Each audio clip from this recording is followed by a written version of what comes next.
guys, and I just enjoy being around. Thank you, Terry, for your continued commitment to mentor students as part of your role as a campus safety specialist. To learn more about the City of Mason's campus safety team, please visit the city's website at imaginemason.org.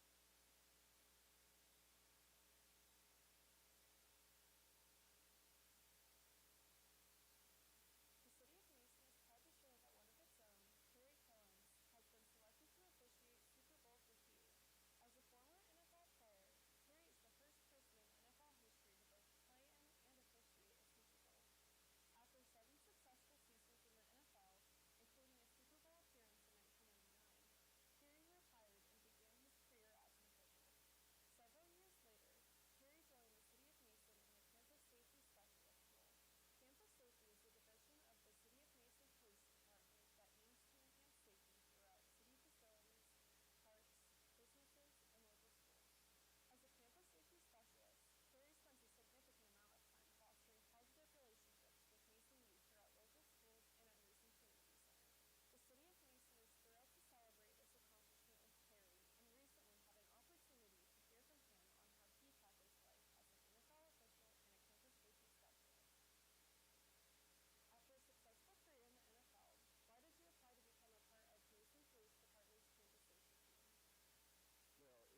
I seen the Good evening, and thank listing you for for coming a tonight. campus safety This is specialist. the February 12th, When I read 2024 about it, Mason it City Council meeting. Can I get a roll call, please?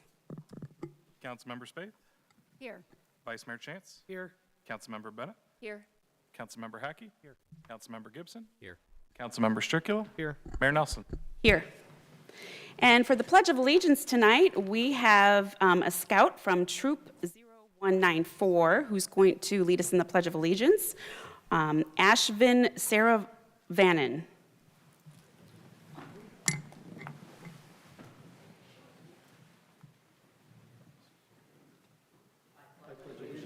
To the flag of the United States of America, and to the republic for which it stands, one nation, under God, indivisible, with liberty and justice for all.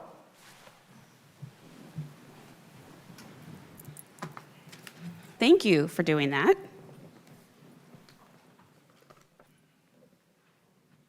Okay, I need a motion to approve the minutes from the January 8th council meeting and January 31st special council meeting.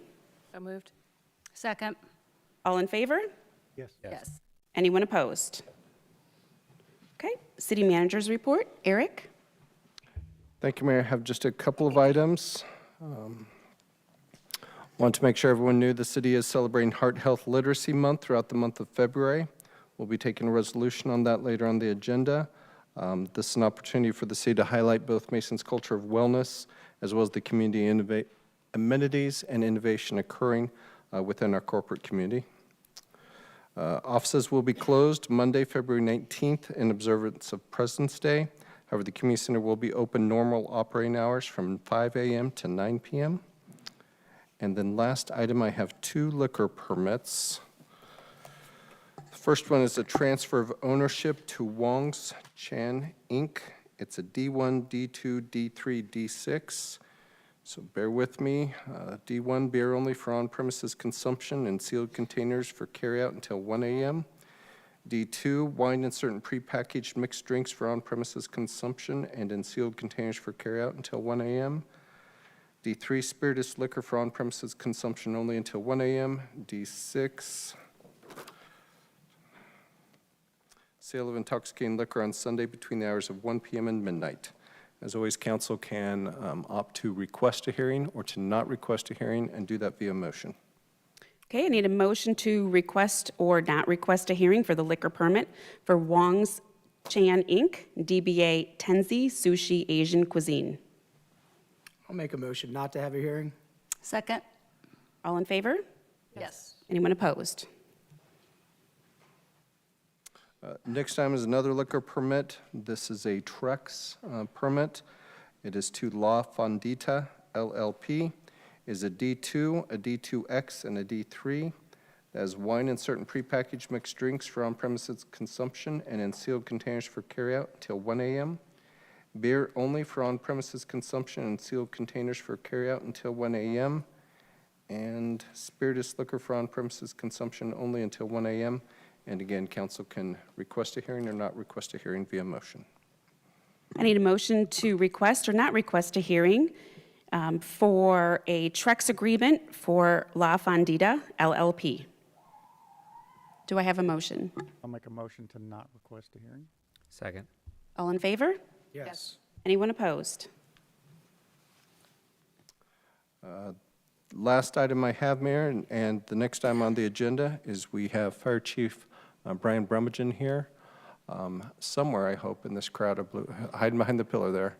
And if council is ready, we can move on to swearing in firefighters under his direction. Yes.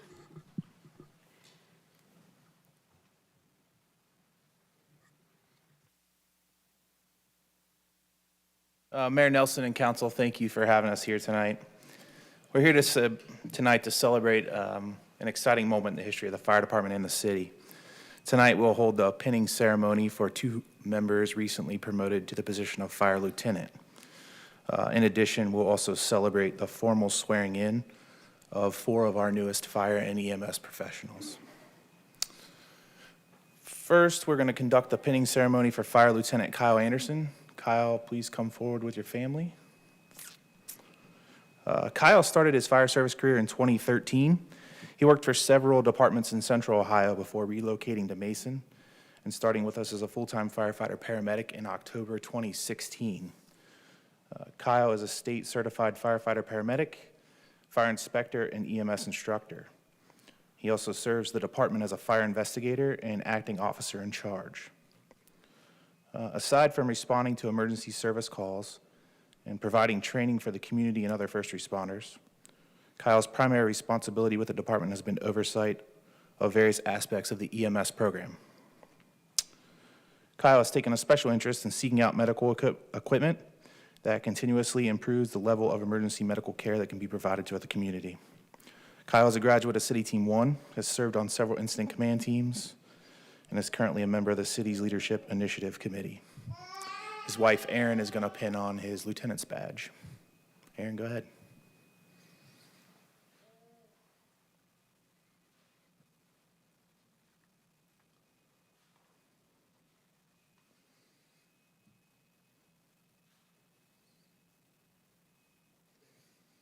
Nice job.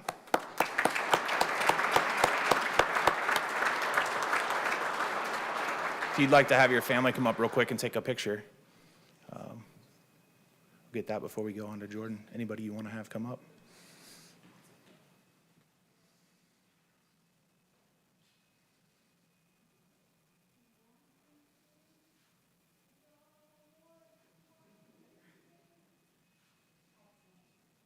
Awesome. Thank you, Kyle.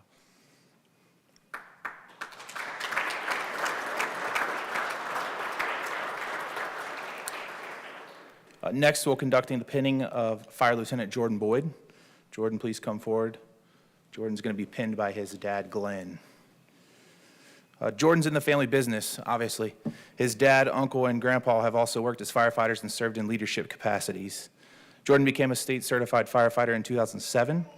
He's also a certified paramedic, fire inspector, EMS instructor, and holds associate degrees in EMS and fire service management. Jordan started with the city as a full-time firefighter paramedic in April 2010. His additional responsibilities have included CPR instruction, management of the department's fire hose maintenance program, oversight of electronic firefighting equipment, which means a lot of crazy different things, and acting officer in charge. He's also trained new firefighters by leading a recruit class for new hires.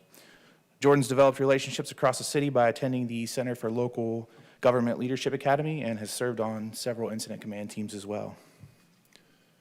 Glenn, go ahead.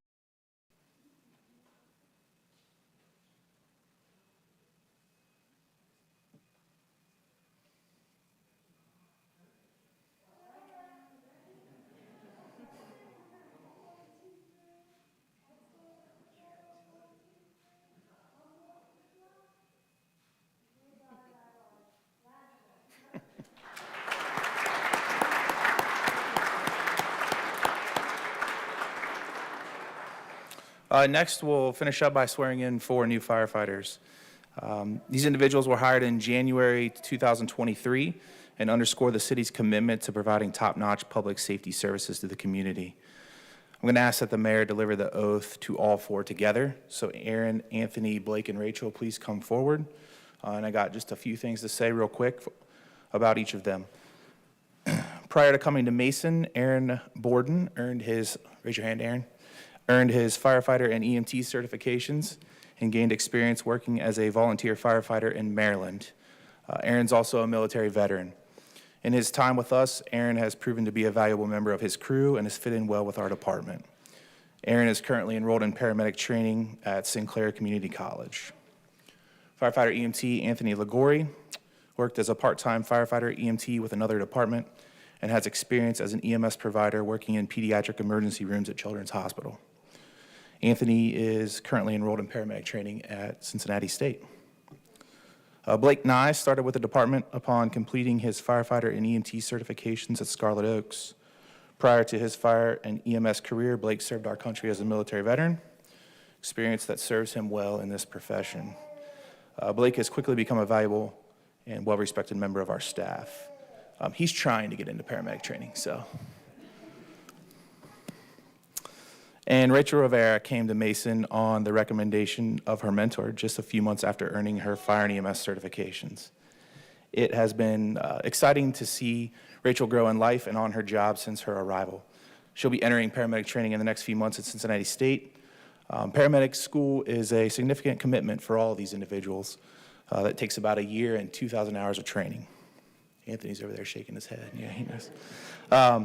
We look forward to seeing if Rachel can mentor someone else to be with our department here down the line. All four of these individuals have successfully completed their year-long apprentice program training, and are looking forward to the next steps in their careers. Mayor, will you please deliver the oath to the four firefighters?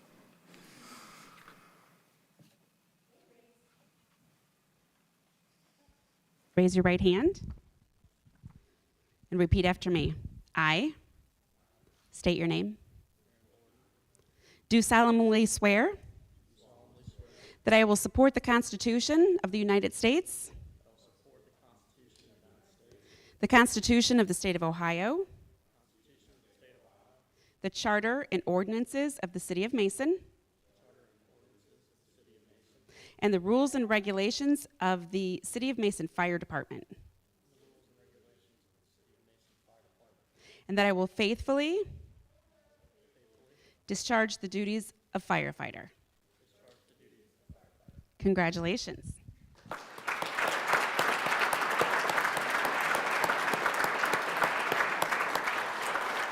Thank you, Mayor. Colleen, you want to snap a few pictures? If I can get Kyle and Jordan back up here, and then if we can get a photo with all the council, that would be great. Families, when you're done, there will be opportunities for photos out in the atrium. Stay as long as you would like out there.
Congratulations. That is such an exciting night for these families and these firefighters.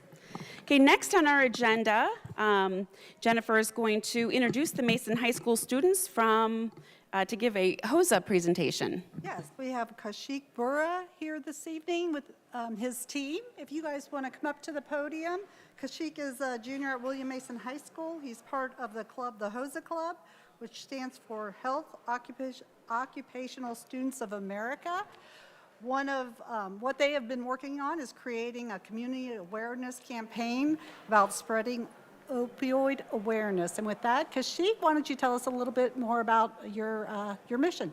All right, so hi everyone. Like she said, my name is Kaushik, and we're here for HOSA to talk about the opioid crisis. So in Cincinnati, we've been researching a lot, and opioid crisis has been extremely high over here. So many thousands of deaths come from Ohio itself because of this whole problem. So we're here on the mission to spread awareness about it so we can teach families and individuals that opioids are not the way to go. Opioids are essentially a class of synthetic drugs which can be taken as over-the-counter medicines or even any sort of synthetic opioid drugs. Taking these are very harmful for the body when used, without approval from a doctor. So we're here to tell you guys what not to do and how to be safe and how to let other people know that opioids are not the way to go when using them harmfully. So now we have Shravya who's going to talk a little bit more about it. So first and foremost, we have to understand what opioids are. And opioids are a class of drugs that include prescription pain relievers like morphine, as well as illegal drugs like heroin. They work by binding to receptors in the brain and body to reduce the perception of pain and produce feelings of euphoria. However, misuse of opioids can result in respiratory depression, overdose, and even death. These drugs are highly addictive, leading to dependence and withdrawal symptoms. All right, so I'll just go over a few statistics. And the statistics are staggering and heartbreaking. Overdoses involving opioids killed more than thousands of people in Ohio over the past year alone, with nearly 88% of those deaths involving synthetic opioids. Nationally, almost 80,000 people die every year from opioid overdose, and over 10 million people misuse opioids annually. Opioids are a factor in at least 7 out of every 10 overdose deaths. We recently had the opportunity to speak with Dr. Janani Krishnan Madharvasu Krishnan, a current postdoc at the University of Cincinnati, who highlighted severe effects and impacts of the opioid crisis on blood-borne diseases. It was noticeable that the ramifications of this crisis extend far beyond overdose deaths, affecting our healthcare system and society as a whole. To go right off of that, we have one story shared by our Mr. Mullins, one of our treasured teachers at the Mason High School for our health class. He used to have a student named Sarah who was in college. Unfortunately, she passed away due to opioid overdose, and this is because throughout the stress in college, having final exams coming up, she took Adderall, which is one of the over-the-counter medicines, assuming it'll help her stay up, keep her brain active, so that she can cram all that last-minute information before finals. Her and her friend were in their dorm doing this, but unfortunately, little did they know that they took too much of this medicine, which unfortunately had them lead to an overdose in opioids, killing them. What this teaches us is that even though you have such big stressing things coming up, like let's say finals or exams, this is really targeted towards a lot of young adults, especially high schoolers and college students, because everyone wants to do good, right? They want to pass their test, they want to be active and stay up, but unfortunately taking these other methods, not good methods, to do that can actually result in death, as we see here. This is such an unfortunate, tragic event that, lingers in our hearts, because we don't want to see students go through this, such stress that they have to go to these measures to take opioids, and unfortunately cost their lives because of it. So due to this, we just want to tell everyone, opioids are not the way to go. These stories should be a way to keep memorial of these people who have passed away due to these mistakes and accidents, and we don't want to repeat these again in memory of people like this. So yeah. Yeah, but there is hope. Naloxone, a nasal spray that can reverse the effects of narcotic overdose, is a crucial tool in saving lives. It is fast-acting and available over the counter. But spreading education about the drug and empowering individuals to say no and educating our youth is most important in actually going through this problem and actually fixing it. Ultimately, our overarching goal is creating solutions and shedding light on the opioid crisis to develop a healthier and more resilient communities for all individuals affected by substance use. This requires a comprehensive approach that includes prevention, treatment, and recovery support services. However, we cannot tackle this crisis alone. We need the support of our city council, policymakers, and community leaders to implement effective strategies and to allocate our resources to combat addiction and save lives. Together, we can make a difference and create a brighter future for all of our generations to come in Mason. Thank you, everyone, for your attention and your time. We really hope this message goes across and a lot of people can understand the problems that opioid overdose causes, and hopefully we can save some lives. Thank you. Thank you. And thank you for taking the initiative to help combat this epidemic. It's great to see youth leaders get involved. You guys are doing great work. Thank you. Thank you. Mayor, I was going to make, real quick before you guys sit down, ladies first.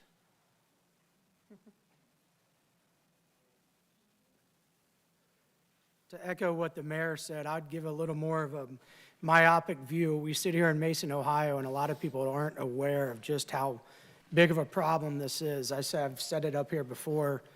I sat down with Judge Peeler, and he told me that there was more overdose deaths in Mason, Ohio. I think it was 2019 than there were all of automobile accident deaths in the whole entire county. So if you truly think about that, that blew my mind when I heard that stat. And the other thing, so to what the mayor said, thank you guys for keeping that on the forefront and allowing people to understand how big of an issue it is. And a lot of people opioids, but even Adderall, right? That is something to where people think it's going to be used to help, but obviously it can also be very harmful. I would also encourage you, there's an incredible nonprofit based here in Mason called One City for Recovery, and they do an incredible job of combating just what you guys are talking about. So if you guys needed more information, check out One City for Recovery, and I'm sure they would be more than willing to sit down with some bright young minds to, learn more from you of maybe, because you guys have a different, probably insight to even older people. So thanks again. It's something near and dear to me. I've had 3 addicts live with me in my house, and it is a very, very ugly situation sometimes. So appreciate all your hard work. Keep it up. Thank you. All right, next on the agenda, Dr. Sehi is going to give us a presentation on Women Walking West. Mayor, if you don't mind, I'll do a little brief introduction with our special guest, Dr. Sehi. He is the current board chair and founder of Women Walking West. He was also the founding executive dean of Sinclair Community College, Courseview campus in Mason from 2007 to 2012. Dr. Sehi has served the educational community in southwestern Ohio for over 35 years. He has served on numerous community boards and working groups that strive to improve the economic well-being of the region. He is currently serving on Warren County Area Progress Council Board and Cincinnati Eye Institute Foundation. Dr. Sehi has been a special guest to us here this evening, and he's also a very special friend of the city. With that, Dr. Sehi. Thank you, Jennifer. Mayor Nelson, member of the council, Mr. Eric Hansen, and Jennifer, thank you so much for all your support and allowing us to speak for a few minutes about Women Walking West. We have got 2 of our colleagues here, Dr. Haji Hosseini back there, and Michelle Faridi from Women Walking West. So this is Women Walking West. This is the 3 of us. You've got the whole group in here. I want to give you a quick overview of Women Walking West, and I want to emphasize the support you have provided and how it's impacting us in a positive way. Our mission is to support, to remove barriers for foreign-born women to achieve their educational goals. Our hope is to afford all foreign-born women who live in the U.S. legally achieve their educational goals. Our values are compassionate, academic success, respect, and empathy. Our focus is on dealing with language barriers, social barriers, cultural, academic, and financial. Why are we doing this? This is one of my most favorite diagrams that shows why Women Walking West exist. When a boy and a girl are born, they both are equal, however you look at it. The older they get, the gap gets wider and wider and wider, and the boys move on and getting better job, more education, and more leadership role than women, as you can see at the very end. So to the extent that we can impact that and narrow the gap, that's what our hope is. That's obviously. You may not know that there are approximately 18,500 foreign-born women in Cincinnati area over the age of 25. Of those, only 3.6% have a baccalaureate degree. Now, having a college degree is not necessarily a sign of success, but it just tells you the educational level of our foreign-born in the Cincinnati area. Currently, as we talk, we've got 160 plus women from 48 different countries that we are supporting. Some facts about Women Walking West is, as I said, 160 mentees, 25 are from Mason, Ohio. I'm very proud of that number. Number of volunteer mentors is over 100, and 23 of them are from Mason. And people say, you know, why are we educating foreign-born? Why are we focusing in our native students or ladies? The fact of the matter here is that 23% of the women that we are serving are naturalized American citizens, people like myself who was not born here in the US. Mentees are 41% are permanent residents, in other words, green card holders, and they are those who are wanting to stay in the US and become a citizen, and the other 36% are visa holders, and again, their goal, the vast majority want to continue their education here and get a job in America. In the past few years, City of Mason has been very generous with us, been providing a lot of support, and have a service agreement with Women Walking West. And I want to highlight some of the things that we do in partnership with the City of Mason. One is, from the money that we received, we give back $1,000 back as a membership to Mason Community Center. We give the money to our mentees who cannot financially afford to go to the center, the community center. We recognize City of Mason in social media, Facebook, Instagram, and LinkedIn, and other areas. We provide a complimentary gold table at Women Walking West annual gala, which is valued at $5,000. Talking about the gala, I'm most impressed that I know 5 of the 7 council members have attended to our gala, so I'm preaching to the choir here when it comes to Women Walking West. We have a whole host of activities, but I want to focus on the ones that are impacting Mason. We are conducting video photo shoots for different projects, programs at Mason Public Library, which again brings more notoriety to the City of Mason.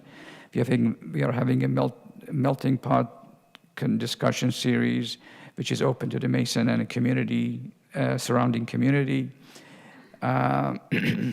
We will be promoting Mason Community Center in our newsletter, our July newsletter. We have 2 newsletters that comes out in January and July, and you'll be featured there. We have another panel it's coming up soon to empower women through education.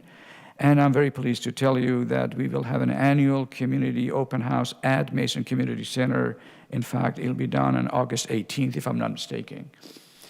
And we invite everyone to attend, and this is going to be a really exciting event. Thank you.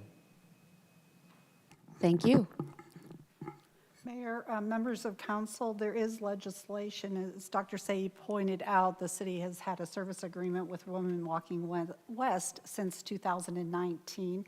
There's legislation before you this evening that would authorize the city to enter into a service agreement for another year, an annual renewal of that if council so chooses. Just a reminder, this is a matching program in which for every $2 raised by the nonprofit here in Mason, the city will contribute $1. And it's to a maximum amount of $8,000. So with that, if you want to move, it is ordinance 2024-8 up on the agenda this evening. We need a motion by council to do so, and then. Okay, do I have a motion to move ordinance 2024-8 up to item number 9 on the agenda? I'll make that motion. Second. All in favor? Yes. Any opposed? Okay. Okay, ordinance 2024-8. I need a motion to read by title only. So moved. Second. All in favor? Yes. Anyone opposed? Jeff? Authorizing the city manager to enter into a service agreement in the amount of $8,000 with Women Walking West. Jennifer? I have nothing for that unless someone has some questions. May I ask a question? I'm curious how women find out about this program.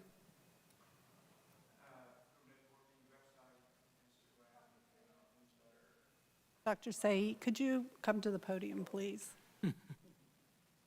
just so we make sure the public can capture it.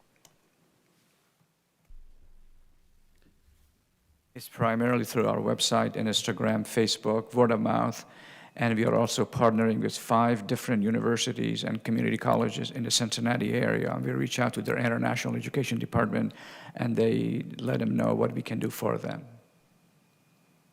So do they get introduced to you and then apply? Or Yes. Okay. We have in our website, ladies can go in and click and sign an application, provide an application, submit an application, and then we follow up with them after that. The applications comes to our staff, we review it, we find the right mentor for them, and that's how it works. And the mentorship, I want to say just one word, one sentence about that, and that is, what makes our organization different is that we are providing a one-on-one mentorship. Every incoming woman is assigned to an individual professional mentor that hold their hands and say, let me show you the rope, let me show you how to overcome these challenges as you move on in your life. May I ask one more question? Yes. How long are they in the mentoring relationship? Is it through their whole course of study or for a year at a time? How does that work? Very good question. We make a commitment for 1 year, but it can be extended to 2 to 3, depends on the needs of the individuals. We have had a mentee for 5 years, and we had a mentee for 6 months. It all depends on what they need. Thank you. Thank you. Thank you again. Thank you, Doctor. All right, I need a motion to suspend the rule and allow for adoption after the first reading. So moved? All in favor? Yes. Any opposed? I need a motion to adopt. So moved. Second. All right, any council discussion? Okay, roll call. Vice Mayor Chance. Yes. Councilmember Bennett. Yes. Councilmember Hackey. Yes. Councilmember Gibson. Yes. Councilmember Stricula. Yes. Mayor Nelson. Yes. Councilmember Spaeth. Yes. Okay, next is the Mason Mile update from the MAID CDC.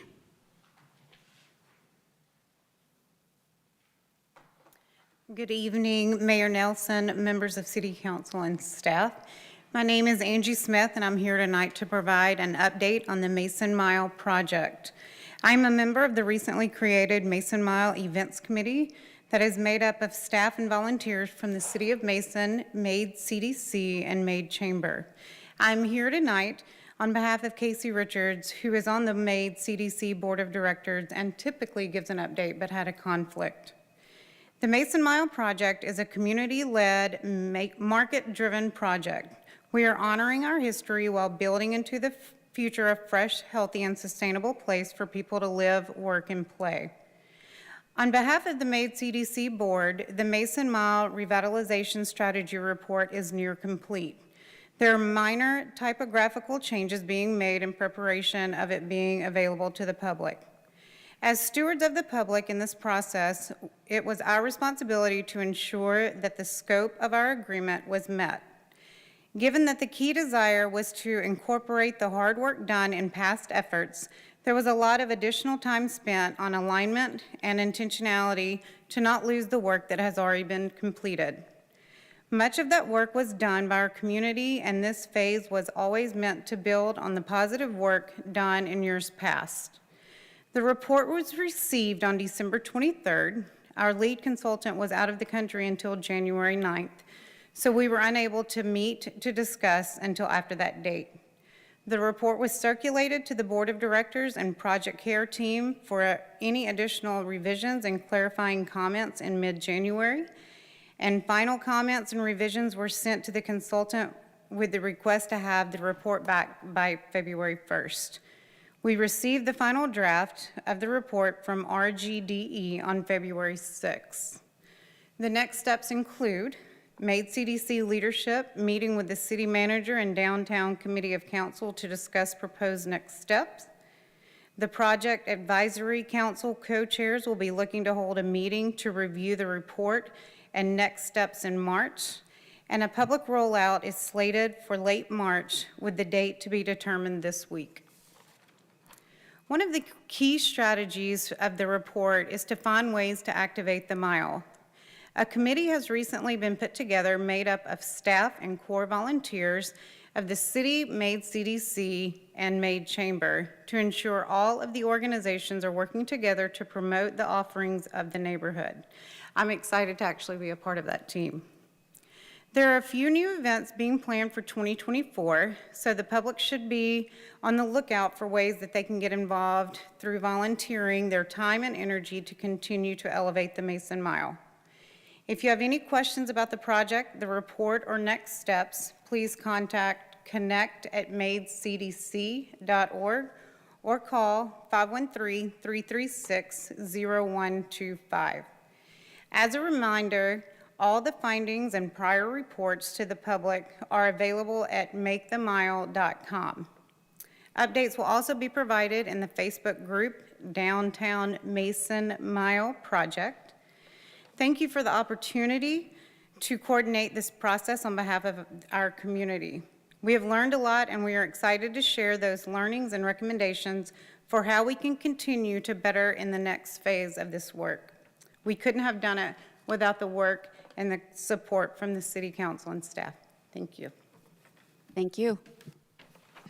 We have a downtown committee meeting this month, and it was on the 22nd, but there was a request to have it moved to the 29th.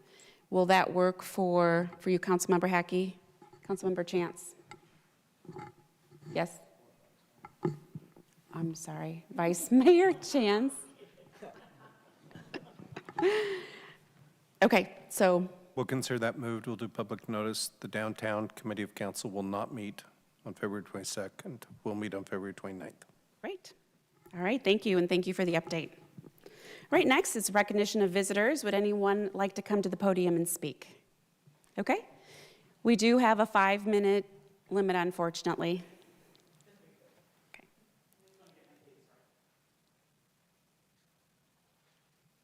Hi, everyone. Karen Kopak. I live at 3829 Crooked Tree Drive in Mason. I just came tonight because there's a few events that are coming up that are really good things that are happening. I just want to remind people that Black History Fest will be at the high school on February 29th at 6 p.m. I got kind of excited because my son came home and said, "Mom, our campus security officer is going to be there, Mr. Killens." If you guys probably have heard of it, that he reffed the Super Bowl yesterday, and he's the only one who's ever played in a Super Bowl and reffed a Super Bowl. So that's kind of cool, and he'll be there. The second one is Taste of Mason, which is Wednesday, March 6th from 5 to 8. A lot of people know what that is. They come together where people bring in food, and you get to go see a lot of the culture, and different people come and perform. Feel free to come visit our booth. The Unity Mason will have a booth. We'll be painting rocks and doing fun things, and we always do a book giveaway. And then last but not least, I am helping with Lebanon Pride, which will be in July on 7/20. It'll be Saturday, July 20th from 11 a.m. to 10 p.m. I'd love to invite everybody to go and like Lebanon Pride page. They have assured me that this is a Warren County event. This is for everybody. If anybody's interested in having a booth there, you can go to either the Facebook page or it's LebanonPride.com. You can volunteer. I know most of you, so if you ever want to get involved, just hit me up, and it's going to be really exciting. If you have a business and you want to donate something, that would be great because they have to raise a lot of money, and that will be in July, and I'm sure this won't be the first or last time you hear about it. So that's all I came for. Thank you very much. Great, thank you. Is there anyone else who'd like to speak? Mayor, can I just say something real quick? Karen, do you know about the community calendar now that the City of Mason has started on the webpage where you can actually go and enter these Mason events yourself? That's great. I'll go do that. Yeah, you could actually put the Mason events on there so people, yeah. I just want to make sure you knew about that. Okay. Okay, anyone else? All right, let's move to number 12 on the agenda, Resolution 2023-3. I need a motion to read by title only. So moved. Do I have a second? Second. All in favor? Yes. Anyone opposed? Jeff? Proclaiming February as Heart Health Literacy Month in Mason. Eric? Yes, Mayor, Council, this has become an annual activity for City Council. Adopting this resolution proclaims February as Heart Health Literacy Month. And this is, I think, has become kind of a culmination of two primary efforts the city's undertaken for several years. One is our commitment to a culture of wellness throughout the community. This is representative of that. It's also interesting because this is also indicative of the city's growing reputation as a innovation center for biohealth. And so this gives us an opportunity to celebrate both of those two kind of parallel paths. We have a lot, excuse me, we have a unique collaboration. Our Economic Development Office, along with several biohealth industries that are keenly interested in cardiac health. We have both across the hall, as well as on Innovation Way, several companies that are leading the way in greater understanding as well as care for cardiac health. The city is engaged in helping promote this along with our partners, including the Heart Health Association and corporations.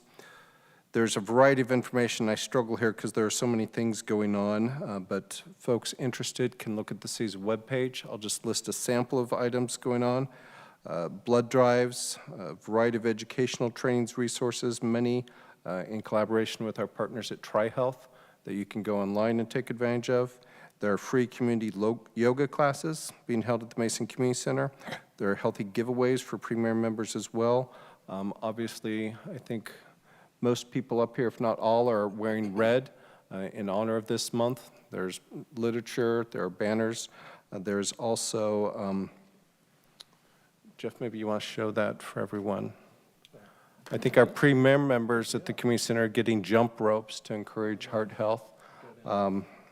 Did you want to demo that? Council throw down. I thought that's what you were asking me to go down and demo. It might be. Yes. So I think this is both a nice effort, but is also indicative of really how in Mason we formulate these type of partnerships that serve multiple needs, both the health, the heart health of our community, as well as promoting our role in economic development and our companies that are making serious inroads on a national level in promoting heart health. With that, Resolution 2024-3 is recommended for adoption. Okay, thank you. I need a motion to suspend the rule and allow for adoption after the first reading. So moved. Second. All in favor? Yes. Anyone opposed? I need a motion to adopt. So moved? Second. Is there any council discussion? I did fail to mention, and I wouldn't bring it up except he's sitting in the audience, our fire department also provides CPR classes, which I assume help with heart health. So I wanted to say that before he did. Tried to embarrass me. Okay, thank you. Roll call, please. Councilmember Bennett? Yes. Councilmember Hackey? Yes. Councilmember Gibson? Yes. Councilmember Stricula? Yes. Mayor Nelson? Yes. Councilmember Spade? Yes. Vice Mayor Chance? Yes. Okay, next on our agenda, Resolution 2024-4. I need a motion to read by title only. So moved? Second. All in favor? Yes. Any opposed? Jeff? Adopting the fire department strategic plan and supporting the development of a plan to improve fire department response times. Eric? Thank you, Mayor. There is a long history in the City of Mason. When I say long, since the fire department began with the City of Mason in 1998. There has been ongoing efforts to continue to strengthen and make sure we are providing top-level both fire and EMS care through these services. In your council packet, there is a summary that'd take too long to go over now, but of the history of this, the ongoing efforts both in studies, plans, staffing, where you can really, I think, capture a sense of how the department has evolved. Just want to mention a few of those pertinent to today. It was in 2010, as a result of many of these efforts, that the city relocated Fire Station 51 from downtown to its current location on Mason-Montgomery Road at Alliance Drive. That was the result of multiple efforts and multiple studies, all based in making sure that we were able to provide the fastest care possible based on 2 fire stations. That progress has continued since that decade with improved fire rescue EMS training programs, the training facility that we frequently take incremental pieces of legislation on, developing on 42 in the former wastewater plant, replacement of what is now an aging fleet since the fire department started.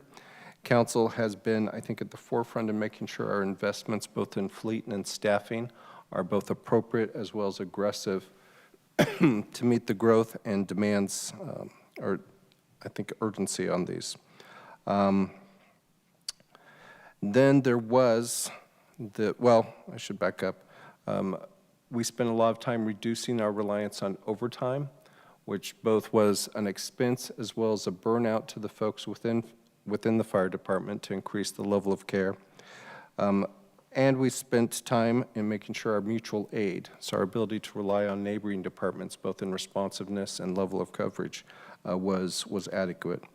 Chief Brummagem, despite what I may say otherwise or in other audiences, was an improvement to the department when he began in 2018. I think you've seen him give a heightened level of attention to our staffing, our training, as well as the leadership of the department, so that we have our most critical component, which is the personnel, both to meet the service needs today, as well as to prepare us for growth in the future. And then, not last, but most recently, the last couple of years, we implemented what was a trial program to provide a third ambulance to fully staff that. Initially, it was partially staffed during peak times. It has proven, I think, and Chief Brummagem could speak more on several, I think, powerful anecdotes related to that, but has proven to improve response time as well as healthcare results in several instances by being able to staff that third medic. Fast forward to the last couple of years, the Safety Committee has met multiple times over those years and has committed to a strategic planning process, which much of last year was spent with the fire department. Council authorized that almost a year ago, and there are a variety of committees, resident and business forums in order to move that process forward. A contract with the Center for Public Safety Excellence helped us coordinate that. The result of all that input was priorities that the city wanted to see reflected in the department. What those highest expectations were identified as number one was response times that aligned closer to the highest standards of national response times. Development of well-trained personnel, collaborative community relationships, proper equipment, and positive personnel characteristics of staff. That has kind of facilitated the planning process since then. The Safety Committee, both last year as well as this year, have opportunities to review that and looked at ways how to improve the response times, that first priority there. Chief Brummagem is a much better spokesman at this, but the significant element of response time that we have the most impact on is travel time. That's moving from a station to where the call is needed. And there's a variety of data that has been accumulated over the years that shows both with fire, how fires develop exponentially. Time is the most critical. The sooner you can get there, you control exponentially the impact, but also in healthcare, and certainly in Heart Health Month, cardiac events, the sooner you can get there, it's not just proportional, it's an exponential. And so response time and that travel time is critical to our ability to provide the highest level of service to our citizens. All that information, Safety Committee has had multiple opportunities to review. Just 2 weeks ago, went over that information, introduced it to some new committee members, and continued the next major step is Resolution 2024-4, which supports the development of a plan to reduce response times in order to meet that community expectation. It is likely that through that, we will both start to identify the best location for those, as well as likely forecasting the need for a third station, and as growth continues, a fourth station.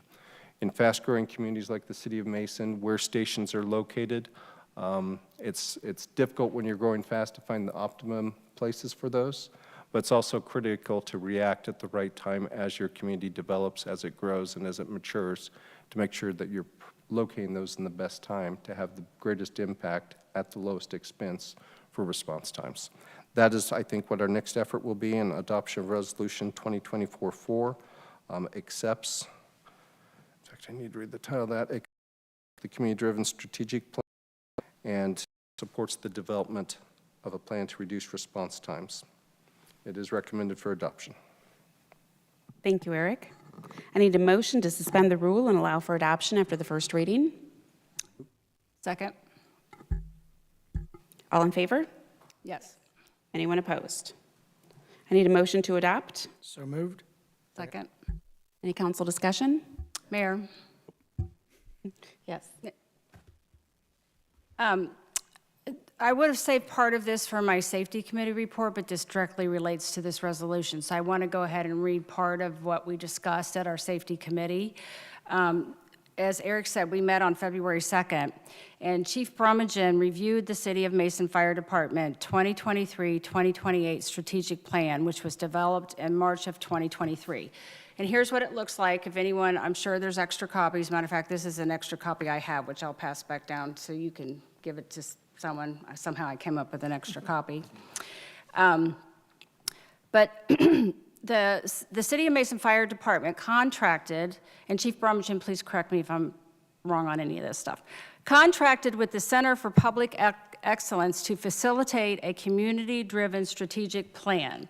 There were over 40 community stakeholders who were asked to list in priority up to 3 subjects relative to expectations, concerns, and strengths or positives for the fire department. The top 5 priorities were response times, well-trained personnel, collaborative community relations, proper equipment, and positive personal characteristics of staff. The top 5 areas of community concern were staffing, funding, city growth, recruitment/retention, and training. Other comments included what was positive about the current department, what the community feels should change, and what should not change. With all the feedback given, recommendations have been made to accommodate what the department will need to move forward over the next 25 years. The resolution council is considering is adopt the fire department strategic plan and support the development of a plan to improve fire department response times. This will include the consideration of 3 to 4 strategically located fire stations which can be fully staffed with personnel and equipment. And I just want to say that is key right there. We want to make sure we have the personnel and the equipment to run a 3rd or a 4th fire station before we ever build one. So that will be the center of a lot of conversations coming up in the future, is getting enough equipment and the personnel needed. This will all take time to achieve these goals, but with the adoption of this resolution, the City of Mason Fire Department can move confidently with council support. And I want to thank you, Chief Brummagem, for the hard work on the strategic plan. I know this is so important for our community, and I know you all worked very hard on this. So I hope everybody here on council will support this resolution. Thank you. Okay. Councilmember Hackey. Thank you, Mayor. Councilmember Spaeth took a little bit of my thunder here, but I had the privilege of serving on the safety committee the previous 2 years, and actually got to chair it for about a little over a year. And this was one of the things that I really enjoyed looking at. So it's very exciting. You mentioned the need to ramp up, having 4 new firefighters come in and be sworn in tonight. Obviously is a big step towards doing that. Hopefully that's not just replacing people we lost, but actually moving up in numbers. But awesome, thank you. So anyway, this is very exciting. Chief, thank you for all of your work on that, and thanks for getting this moving forward.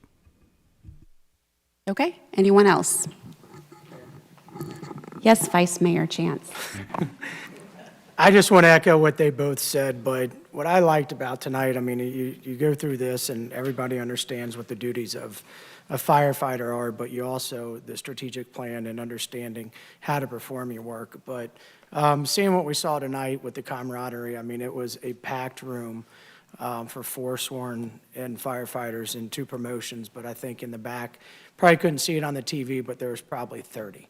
And that's a good leadership, and we are extremely blessed to have you leading that charge, and obviously everything you're doing to make sure that the safety and health of our community is on the forefront. So appreciate all your hard work. Thanks, bud.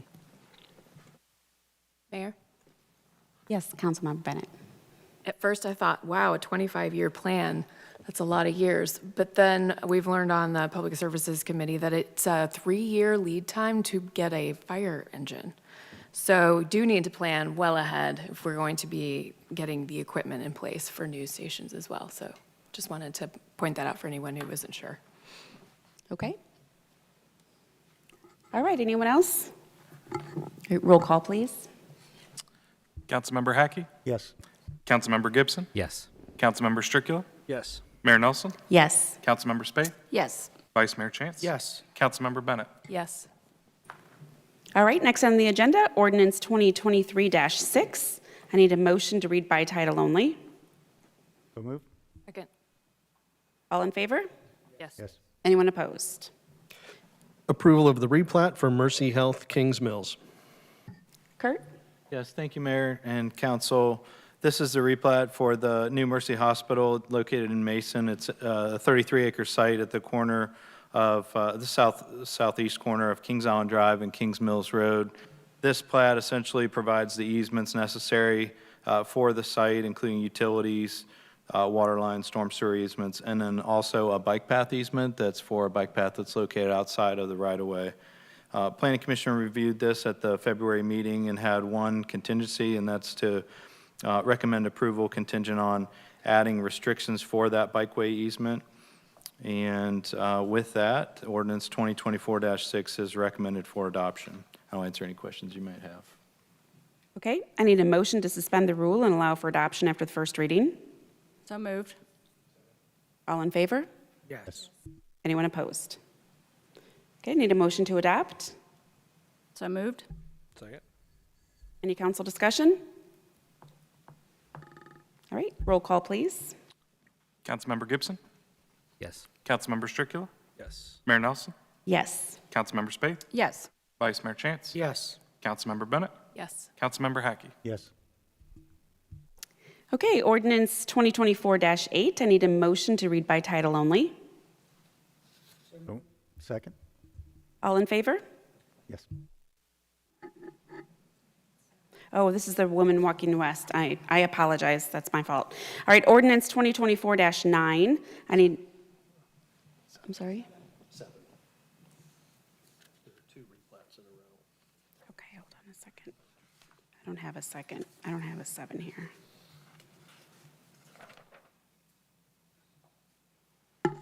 Okay, I apologize. All right, ordinance 2024-7. I need a motion to read by title only. So moved? Second. All in favor? Yes. Any opposed? Approval of the replat for Mason Christian Village. Kurt? Yes, thank you again, Mayor. This is for Mason Christian Village, which is located at the intersection of Western Row Road and Central Park Boulevard. It's a residential PUD, and this plat consolidates two parcels together into one, and that will allow the Christian Village expansion and the clubhouse projects to both be served by the same water service tap. So with that, ordinance 2024-7 is recommended for adoption. Again, this went to the February Planning Commission meeting as well. And I'll answer any questions you might have. Okay, thank you. I need a motion to suspend the rule and allow for adoption after the first reading. So moved. Second? All in favor? Any opposed? I need a motion to adopt. Second? Any council discussion? Okay, roll call.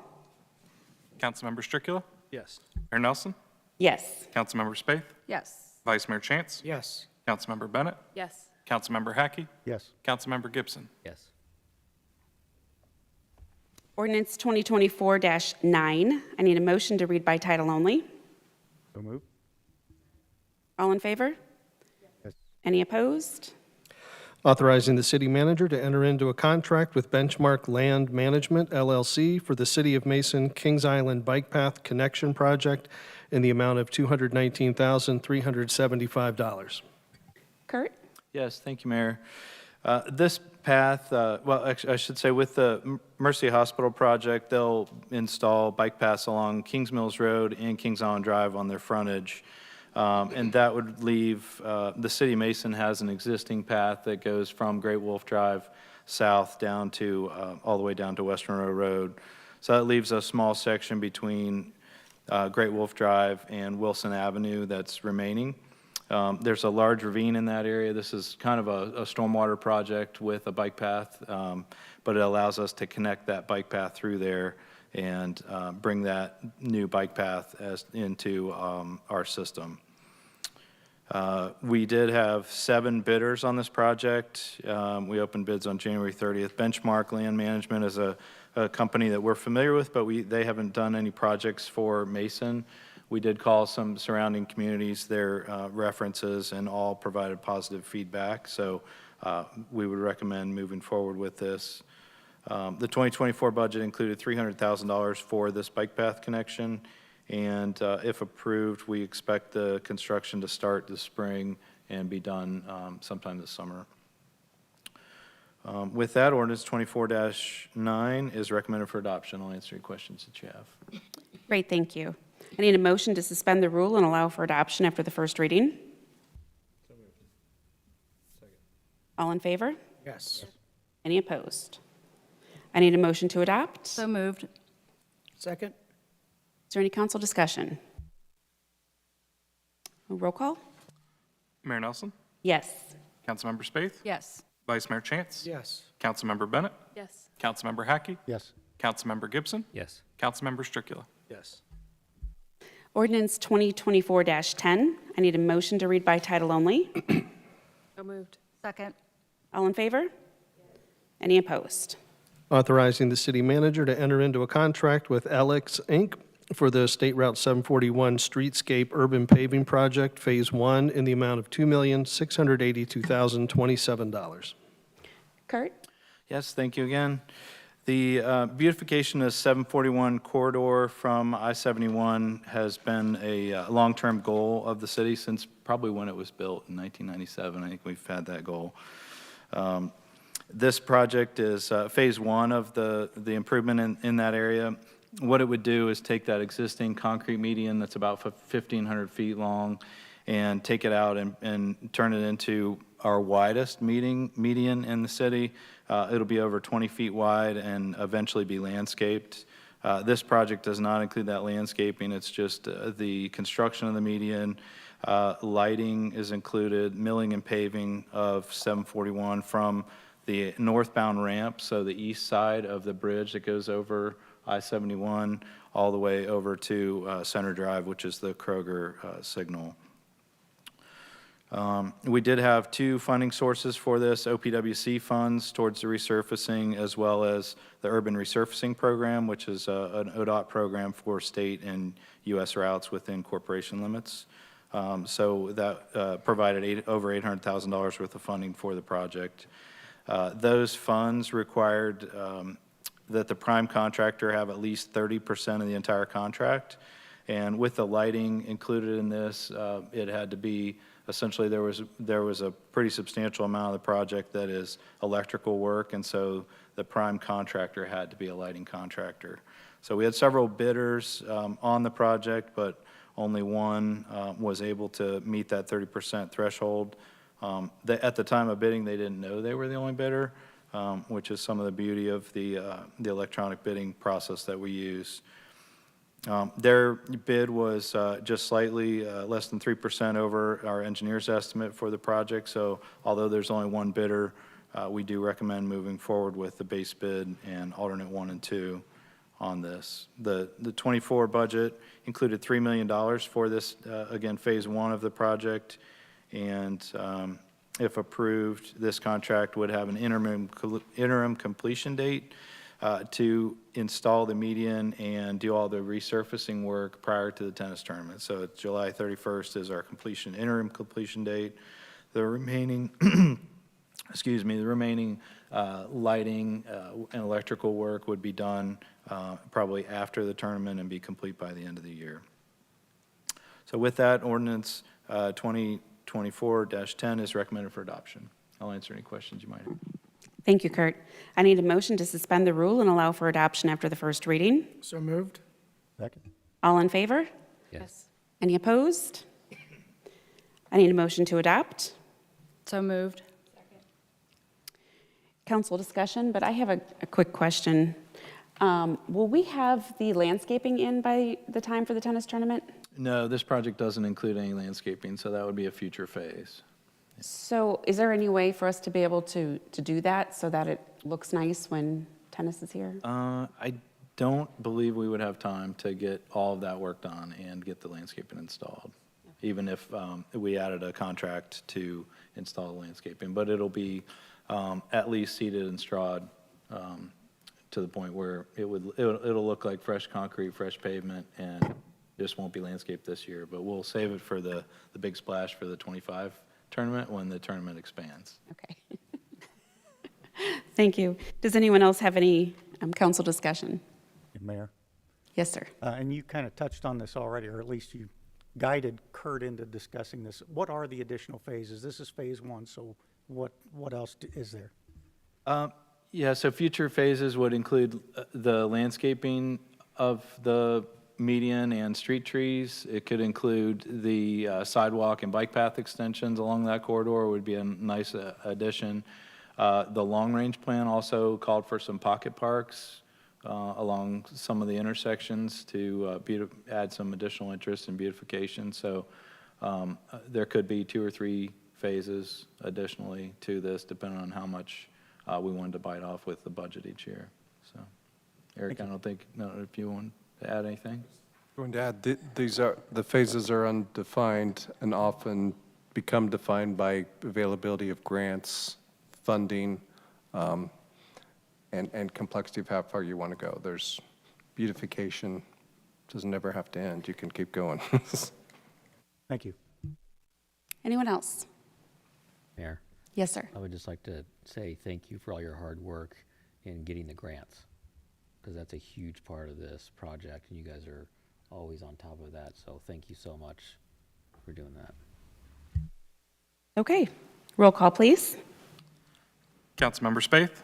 Yes. Vice Mayor Chance? Yes. Councilmember Bennett? Yes. Councilmember Hackey? Yes. Councilmember Gibson? Yes. Councilmember Stricula? Yes. Mayor Nelson? Yes.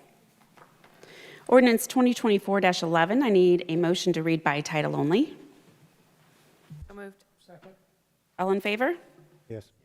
Any opposed? Authorizing the city manager to enter into a contract with Feldkamp Enterprises, Inc. for installation of chloramine evacuator systems at the Mason Municipal Aquatic Center in the amount of $81,000. Jennifer? Mayor, members of council, if you don't mind, I'd like to address the next 2 pieces of legislation since they both are, deal with maintenance issues at the Municipal Aquatic Center. In November, the city hosted a large swim meet over a 3-day period and received some concerns from participants and their families about the air quality in the facility.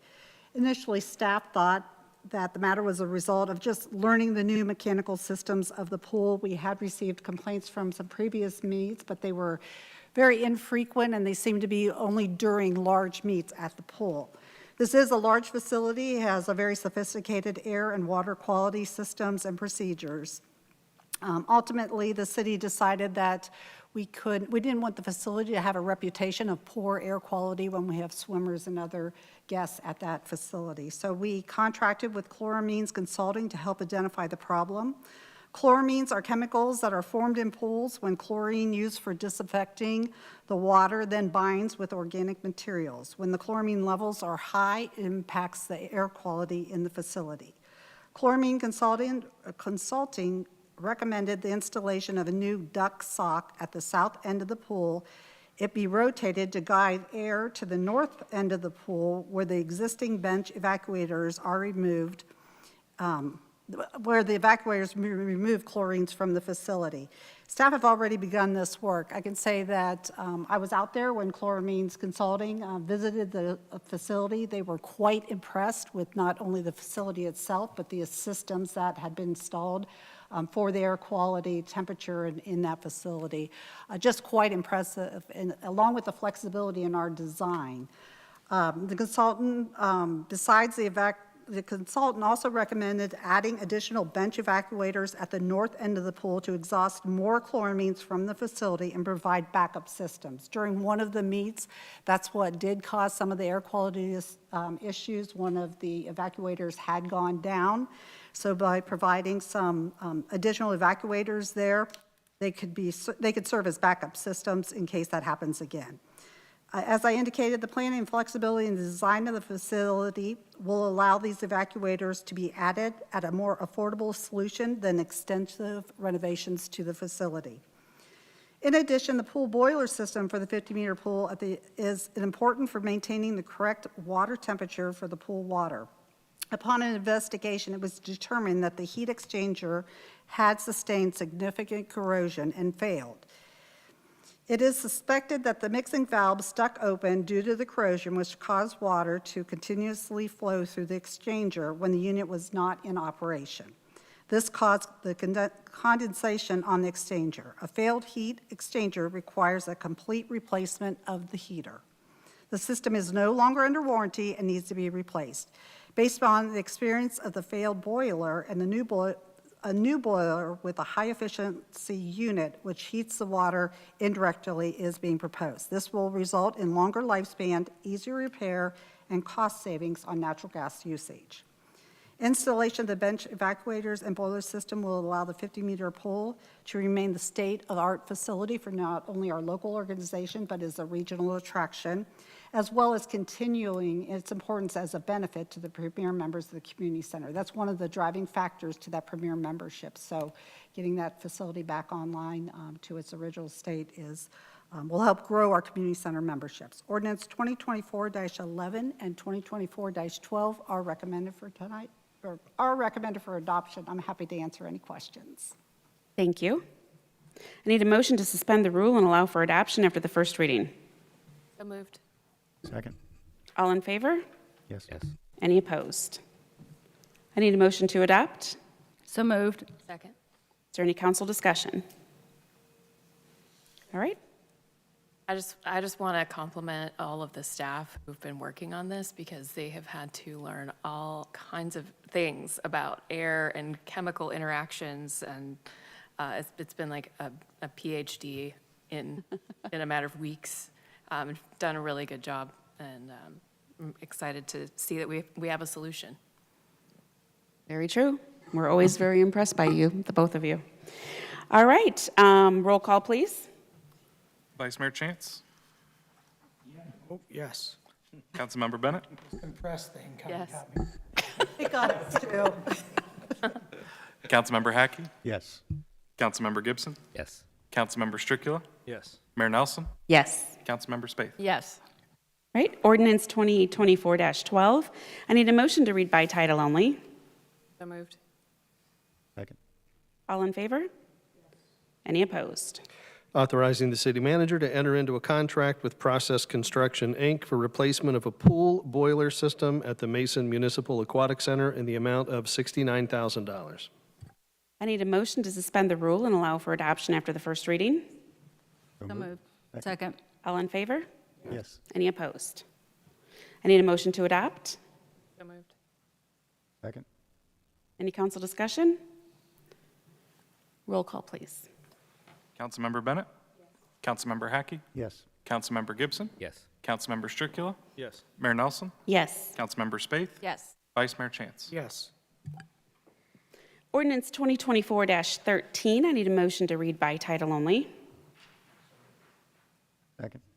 All in favor? Yes. Any opposed? Authorizing the city manager to enter into a contract with Southeastern Equipment Company, Inc. for the purchase of one case 721 GXR TS T4F articulated wheel loader in the amount of $283,445. Kurt? Thank you, Mayor. And if you'll allow me, I can get through maybe the next 6 ordinances here. Perfect. I'll try to be fairly brief, but fleet, as you guys know, is a backbone of us being able to deliver high-quality services to residents, including brush chipping, leaf collection, parks maintenance, catch basins, of course, snow and ice removal, which fortunately tonight it looks like that storm is going to stay to the south of us and we won't need. Currently, there's 17 vehicles in the city's fleet that are due for replacement at an estimated cost of $2.5 million. But our strategy has been to try to squeeze as much of the life out of those vehicles as possible and replace them when needed. And that allows us, what allows us to do that is the contingency fund that we've created for our fleet. The first item tonight, Ordinance 13, is for the case articulating wheel loader.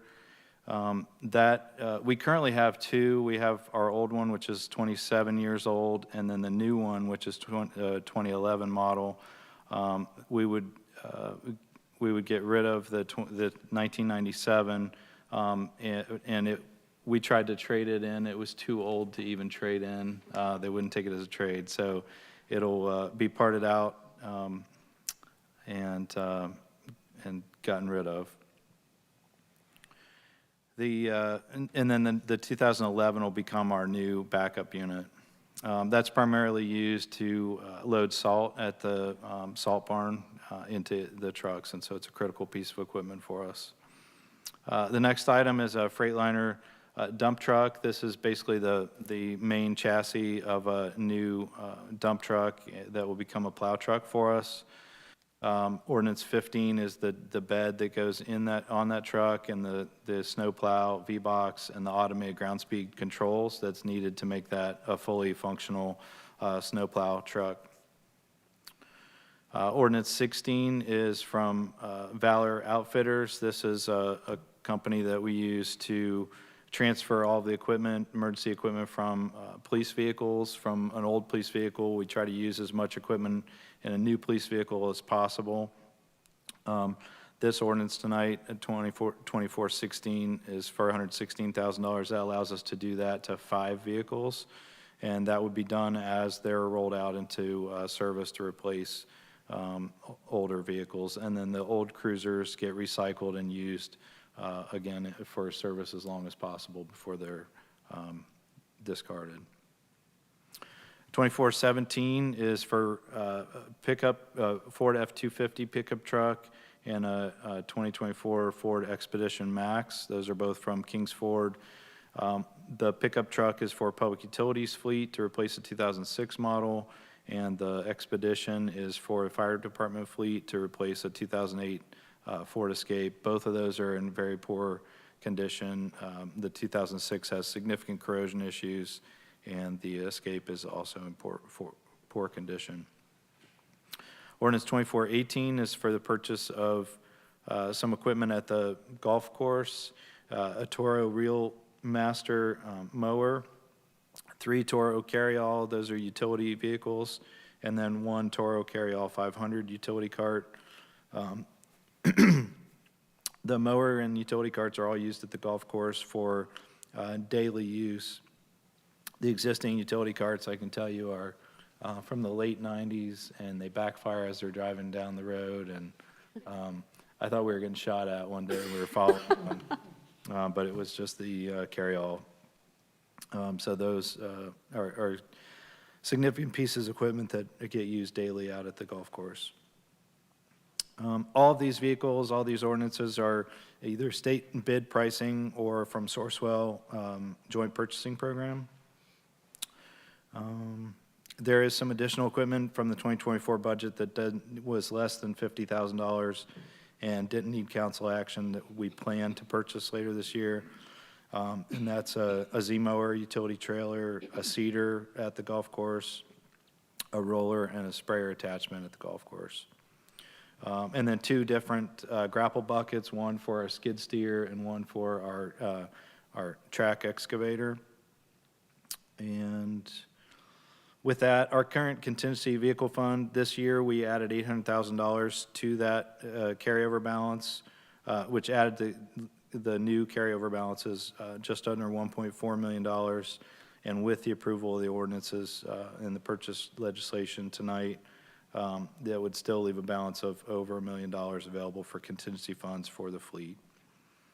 The Finance Committee did review these purchases and recommends adoption of ordinance 2024-13 through 18, and I'll answer any questions that you might have regarding these 6 ordinances. Okay, thank you. I need a motion to suspend the rule and allow for adoption after the first reading. So moved. Second? All in favor?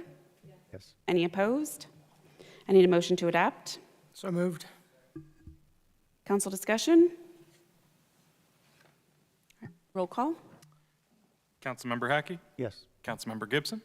Councilmember Stricula? Yes. Mayor Nelson? Yes. Councilmember Spaeth? Yes. Vice Mayor Chance? Yes. Councilmember Bennett? Ordinance 2024-14, I need a motion to read by title only. All in favor? Yes. Any opposed? Authorizing the city manager to enter into a contract with FIDA Freightliner Cincinnati, Inc. for the purchase of one 2024 Freightliner M2 dump truck in the amount of $106,297. I need a motion, I need to suspend the rule and allow for adoption after the first reading. So moved. Second. All in favor? Yes. Okay, I need a motion to adopt. Second. Council discussion? Roll call. Councilmember Gibson? Yes. Councilmember Stricula? Yes. Mayor Nelson? Yes. Councilmember Spaeth? Yes. Vice Mayor Chance? Yes. Councilmember Bennett? Yes. Councilmember Hackey? Yes.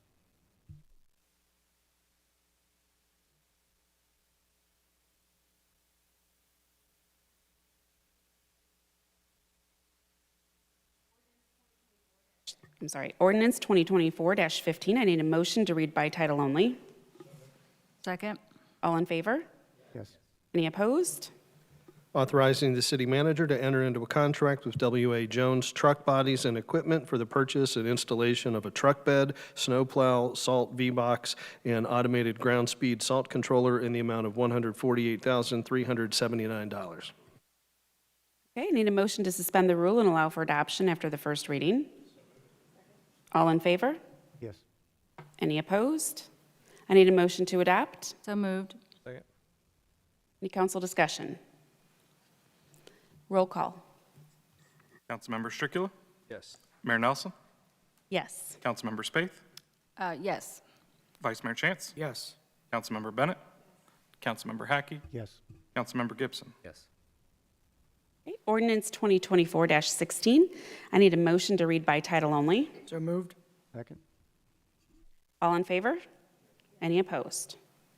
Authorizing the city manager to enter into a contract with Valor Outfitters for the removal, transfer, purchase, and installation of emergency equipment into 5 new police vehicles in the amount of $116,325. I need a motion to suspend the rule and allow for adoption after the first reading. So moved. Second. All in favor? Yes. Any opposed? I need a motion to adopt. Second. Yep. Any council discussion? Roll call, please. Mayor Nelson? Yes. Councilmember Spaeth? Yeah. Vice Mayor Chance? Yes. Councilmember Bennett? Yes. Councilmember Hackey? Yes. Councilmember Gibson? Yes. Councilmember Stricula? Yes. Okay, ordinance 2024-17, I need a motion to read by title only. So moved. All in favor? Yes. Any opposed? Authorizing the city manager to enter into a contract with Kings Ford, Inc. for the purchase of one Ford F-250 pickup truck and one Ford Expedition Max in the amount of $111,747. I need a motion to suspend the rule and allow for adoption after the first reading. Second. All in favor? Yes. Any opposed? I need a motion to adopt. So moved. Second. Any council discussion? Roll call, please. Councilmember Spaeth? Yes. Vice Mayor Chance. Yes. Councilmember Bennett. Yes. Councilmember Hackey. Yes. Councilmember Gibson. Yes. Councilmember Stricula. Yes. Mayor Nelson. Yes.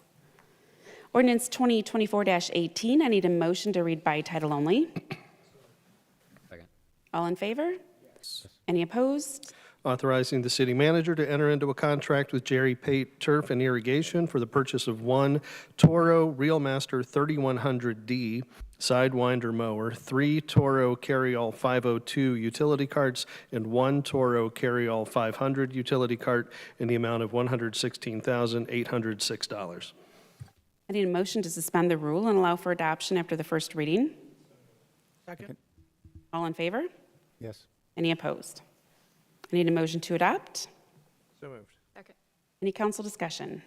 Mayor, I just want to say something very quickly here. I just want to emphasize, it is so impressive that there's still a balance of over $1 million in the contingency funds for our equipment. That's been years and years of planning to get to that level. That didn't just happen overnight, so congratulations to our staff. Okay. Roll call, please. Vice Mayor Chance. Yes. Councilmember Bennett. Yes. Councilmember Hackey. Yes. Councilmember Gibson. Yes. Councilmember Stricula. Mayor Nelson. Yes. Councilmember Spaeth. Yes. Ordinance 2024-19, I need a motion to read by title only. Second. All in favor? Yes. Any opposed? Authorizing the city manager to enter into a contract with Warren County Engineers Office for the purchase of rock salt. Jennifer? Yes, Mayor, members of council, I think if we keep talking about supplies and equipment needed for snow and ice removal operations, maybe it won't snow for the rest of the year. How's that? Historically or annually, the city participates in 2 programs for the purchase of rock salt. One is through the Southwest Ohio Purchasers for Government, also known as SWAP for G. The second one is through the Warren County Engineers Office.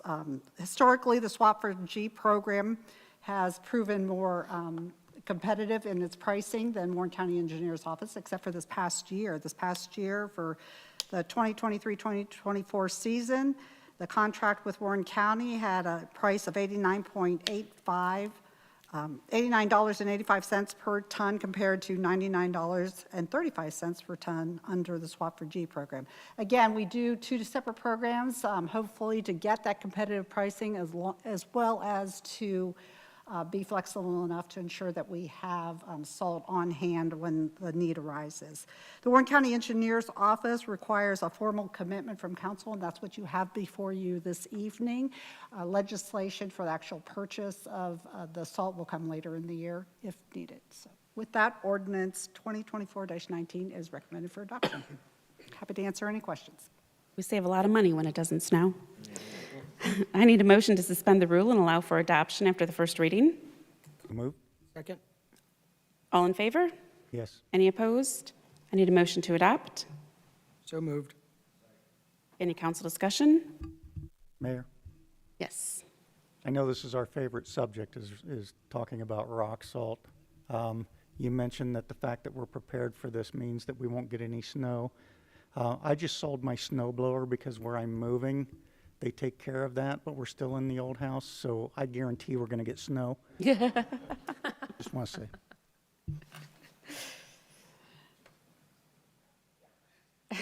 Okay. Roll call, please. Councilmember Bennett.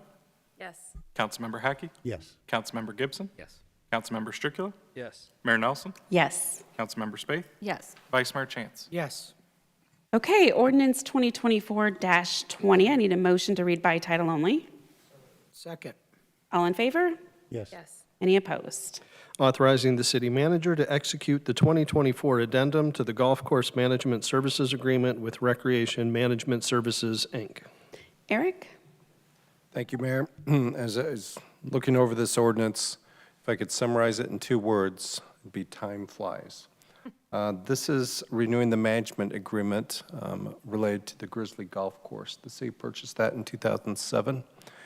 And the city does not run the daily operations. That is contracted with the folks that operate in the past as RMS. And since that time, that contract has gone through several different iterations. both to fit the unique needs of the golf course as well as meet with some IRS guidelines. Since 2019, there have been several circumstances that have changed our original trajectory on that. The longtime owner of RMS, Jim Ashworth, who had been instrumental in the city's purchase of the golf course, did pass away. His daughter, Kate Becker, took over RMS and led a reorganization of the company. RMS subsequently has experienced several years of success in meeting revenue targets that were set in those original management agreements. And also, the ongoing effort to secure the future of tennis, which neighbors, abuts the Grizzly Golf Course, has been a topic of considerable effort and will remain so for the foreseeable future. Finally, RMS has, like many companies, the city included, had concerns that in order to maintain their level of staffing, wanted to make sure that they had a longer-term management agreement than what was set to expire at the end of this year. With all of those items under consideration, as part of the 2024 budget discussion, staff recommended to the Finance Committee that the city move rapidly to secure, first of all, a 3-year renewal of that agreement. That would replace 2024, which would have been the final year of our outstanding agreement, would be the first year of a 3-year renewal, and then two 2-year renewal options to maintain RMS's role in managing the golf course on behalf of the city. Felt that that allowed a familiar and a consistent presence at the golf course while the city is securing the long-term home of tennis.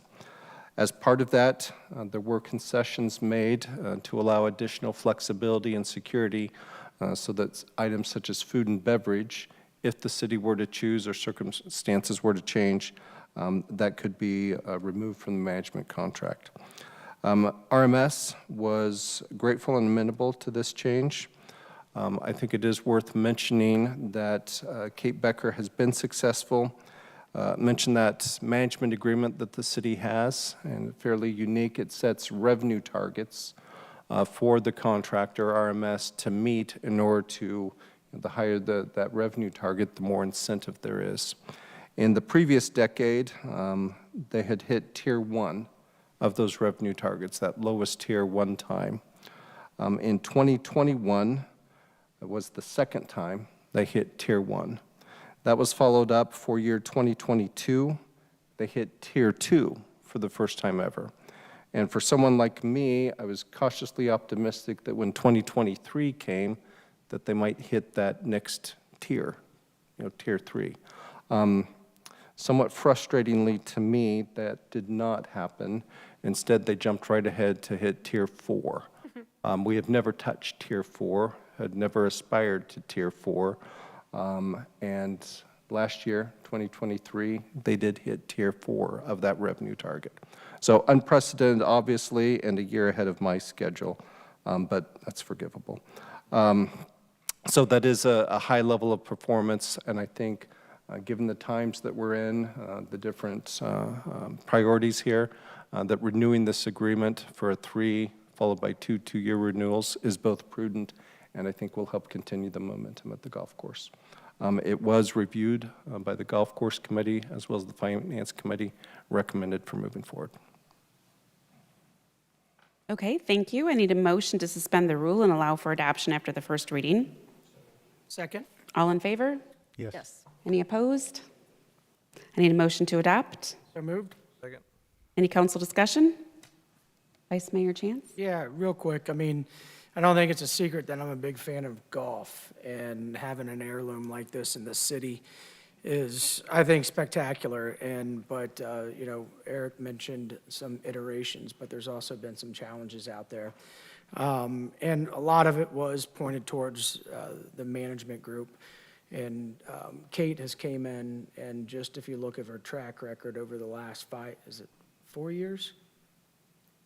4 that she has taken over, she has done nothing but advance the cause out there. And I think there's still room, but man, that is extremely exciting when you see tiers met and hit that we haven't seen historically, and then she's to your dismay, she's skipping tears and going higher. So I'd just like to congratulate Kate and the staff out there for all their hard work, but also staff on the city. I know Kurt spends a lot of time out there, and it's paying dividends, and it's pretty exciting to see, and I'm excited to see what the next iterations look like when, with the tennis, you know, we've always talked about world-class facility there, and I think we're on a track to make the golf course equally as world-class. So great job, Kate, if you're out there listening. Thank you for all your hard work and your staff's hard work.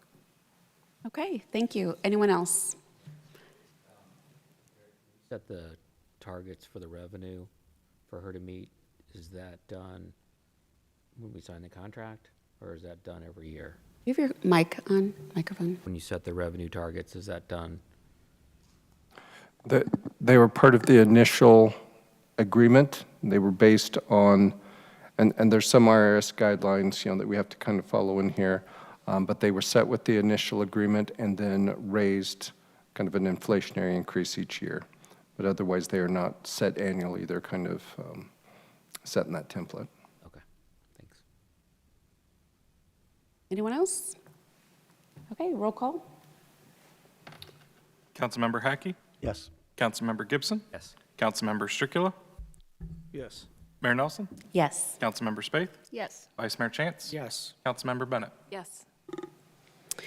Eric, I noticed that the recognition of visitors is not on the agenda. Can we add that? Absolutely. Okay. Can I get a motion? Do I need a motion to do it? Without objection. Any objection, we'll just add it. Okay, it will be added. I'll probably take the blame for that. I think we were trying to make sure the agenda stayed to 2 pages. So compromises were made, I suspect. Somebody better get up there. Okay, would anyone like to come to the podium for recognition of visitors? No? Okay. We knew it. Just love to give everybody a chance, though. Number 28, committee reports. I'm going to just, real quick, we set a committee date for the Arts and Cultural Committee as well as the Small Business Committee, so that will be at the end of February. Also, for the Arts and Cultural Committee, we were honored to have the Mason Symphony Orchestra perform again for us within our city, and Dr. Lucy Ginther just amazes me every time. She does such a phenomenal job. If you have not been to one of their concerts, you really need to go. This one was Butterfly Lovers meets Margaritaville. It was wonderful. And I know Councilmember Hackey was there as well, and we both commented on how it was probably one of the best performances that they've done. But I think we say that every time. It gets better and better every time. So that was exciting. Their next concert is May 18th at the Mason High School, so you can check that out. Does anyone have a committee report? Mayor. Councilmember Spaeth? Yeah, I'm going to finish my safety committee report, and I also want to mention, I failed to mention that council members Stricula and Gibson are a part of our safety committee as well. So I already talked about the resolution that we passed.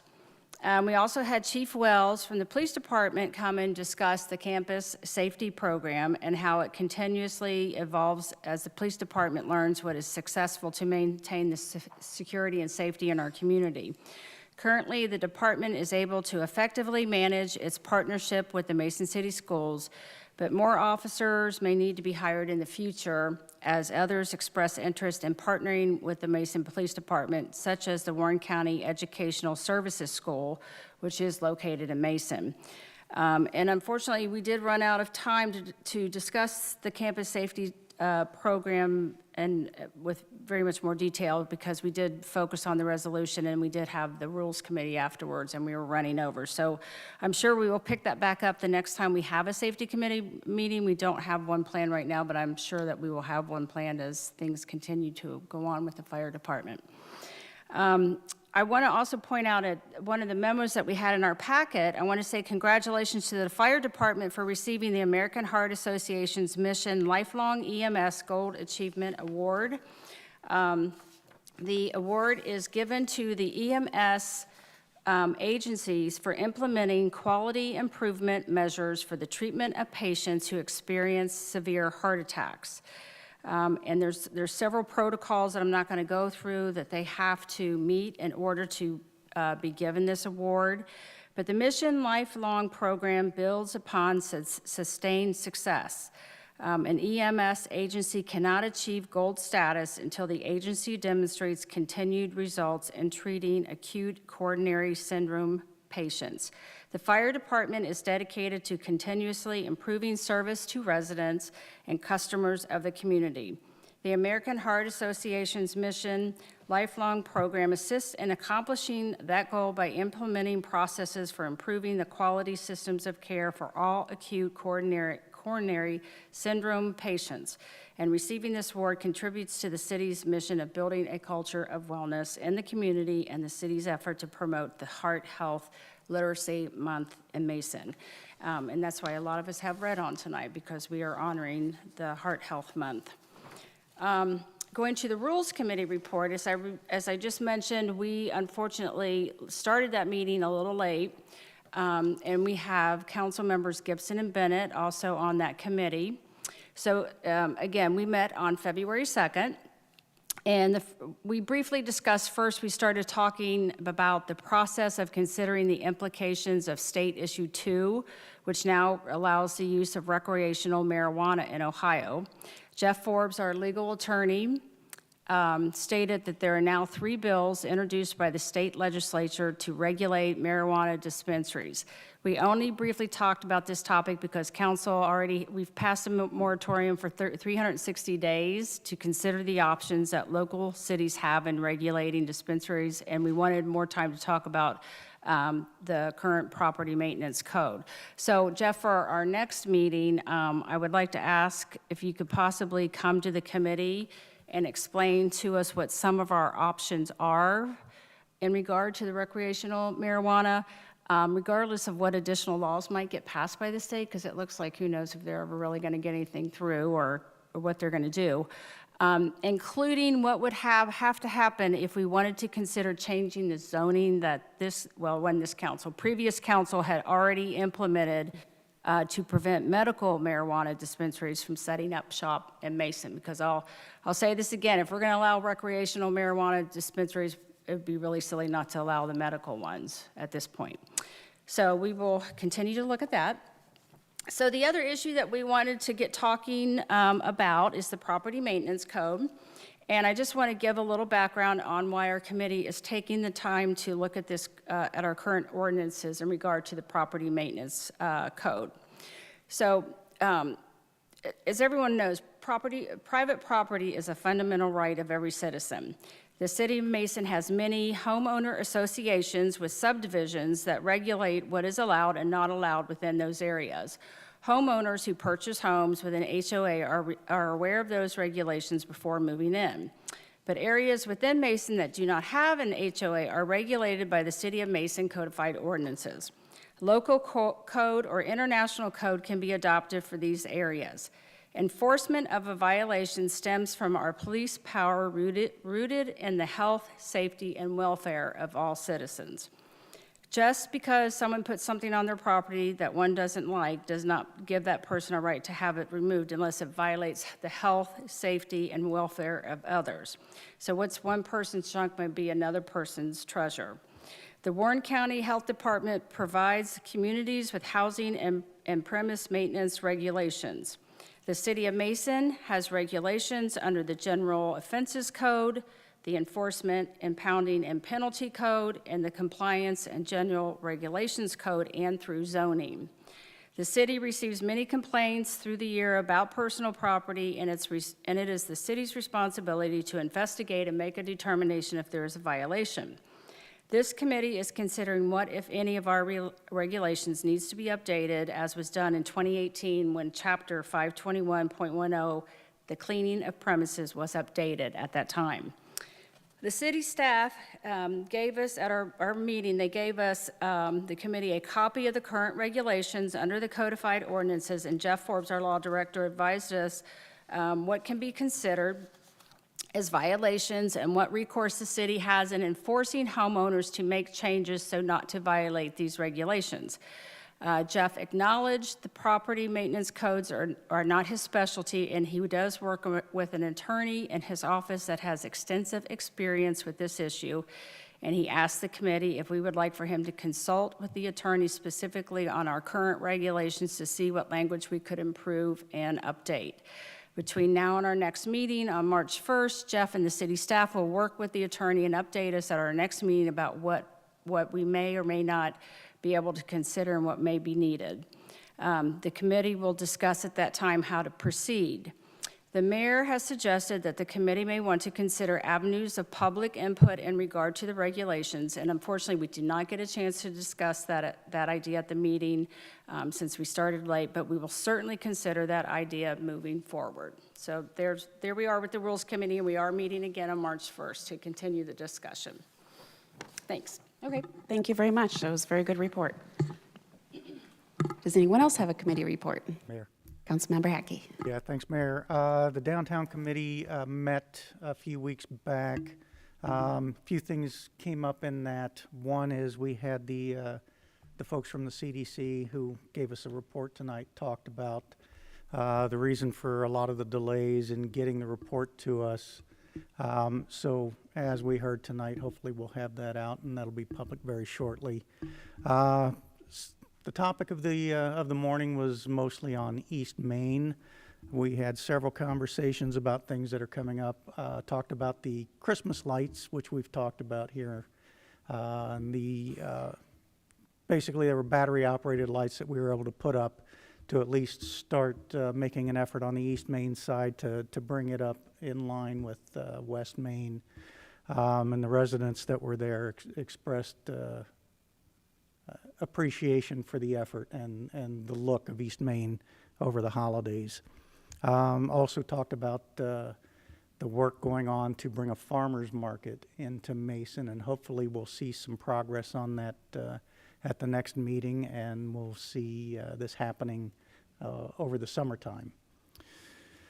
Let's see, we also talked about exploring the possibility of bringing one of our Friday evening concerts that we have on the square over to East Main to kind of share the love with some of the businesses on that side. So staff is looking into the possibility of that. Don't know what the logistics of that are yet, but hopefully we'll get an update on that at the next meeting.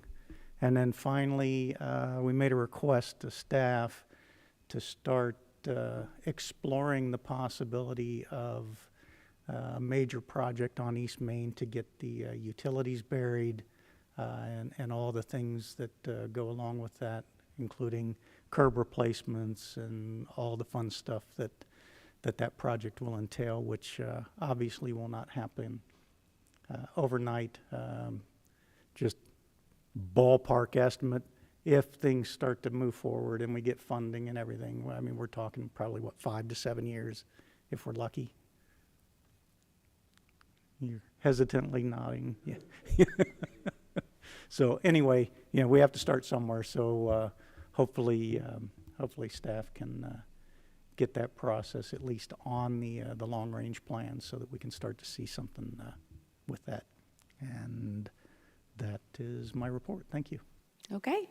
Anyone else? Yes, Councilmember Bennett. The Public Services Committee met on January 26th. Scott Gibson is on that committee with me. We discussed quite a few of the things that we passed tonight, the fleet needs as far as replacing various vehicles. The pandemic caused incredibly long lead times, and those are continuing to persist, particularly for government orders of vehicles. It's a special category.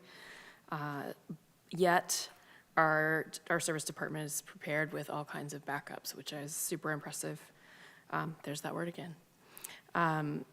I also learned a lot about our stormwater system.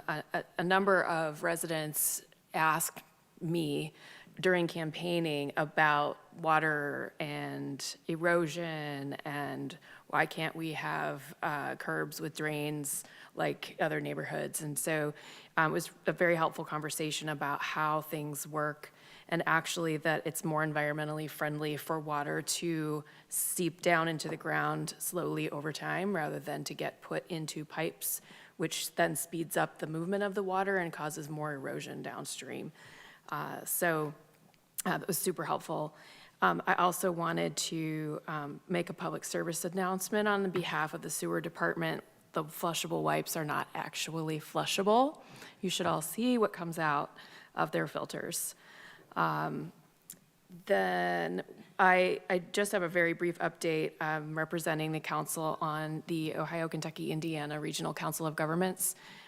They had a new member orientation meeting last week. I learned a whole bunch of new acronyms. MPO, which is Metropolitan Planning Organization. Apparently OKI is the best MPO in the country.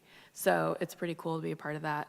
And that organization is actually how our city has managed to get a lot of the funding, the grants to complete projects here. They're extremely competitive, and when we win one, it's a pretty big deal. So just, again, learned more about how impressive our staff is.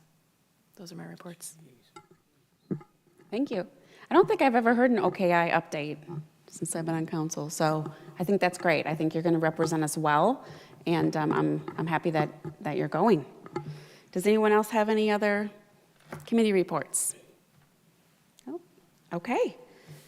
On to old and new business. Does anyone have any old or new business? Mayor? Yes.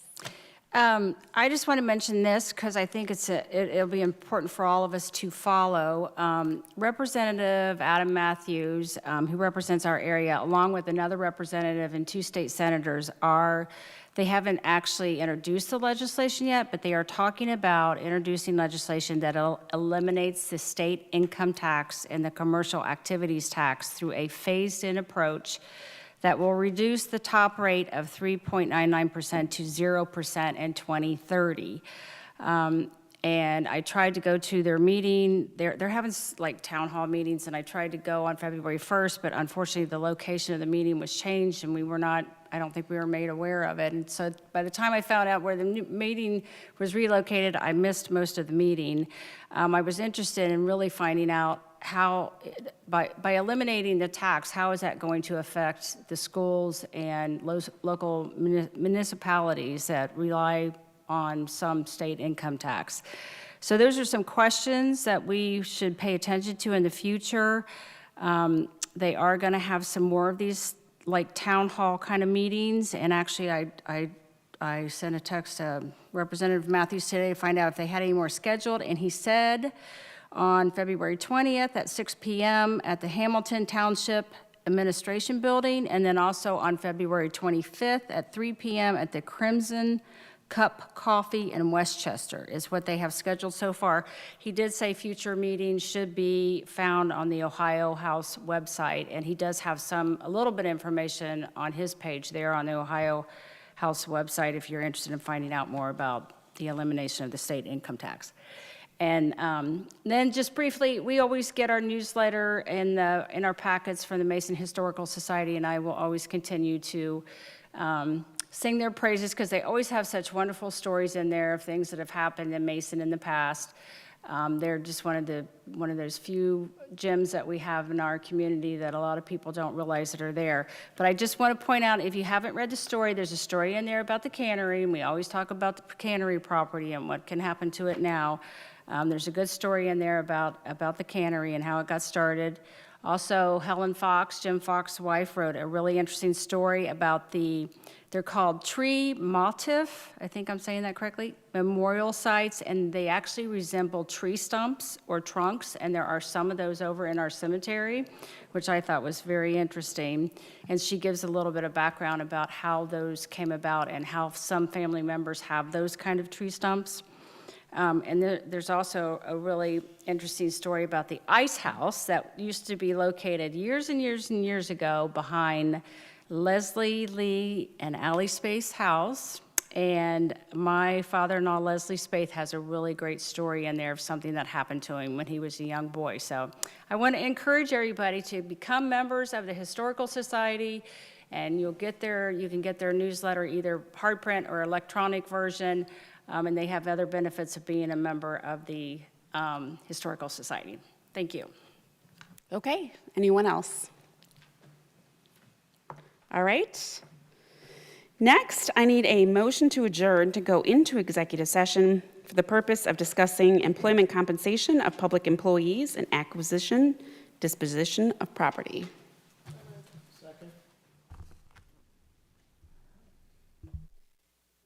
Roll call. Councilmember Gibson? Yes. Councilmember Stricula? Yes. Mayor Nelson? Yes. Councilmember Spaeth? Yes. Vice Mayor Chance? Yes. Councilmember Bennett? Yes. Councilmember Hackey? Yes. Oh, just real quick, I just got a note here that it's someone's birthday on council. Councilmember Bennett. A week from today. So who would like to start lead? I'm Sing happy birthday. everybody. Happy birthday to you.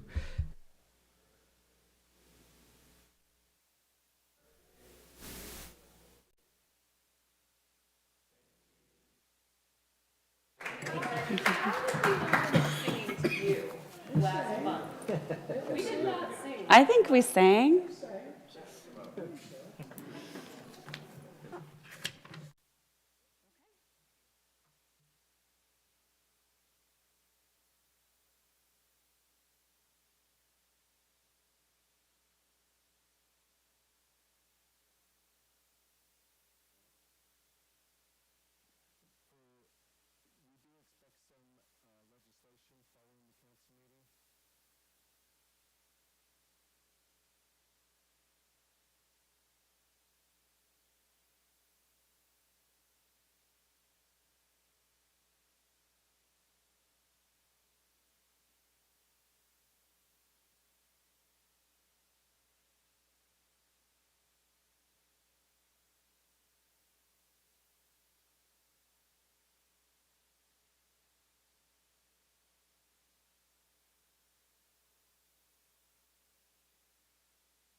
I'd like to make a motion to reconvene into regular session. So moved. Second.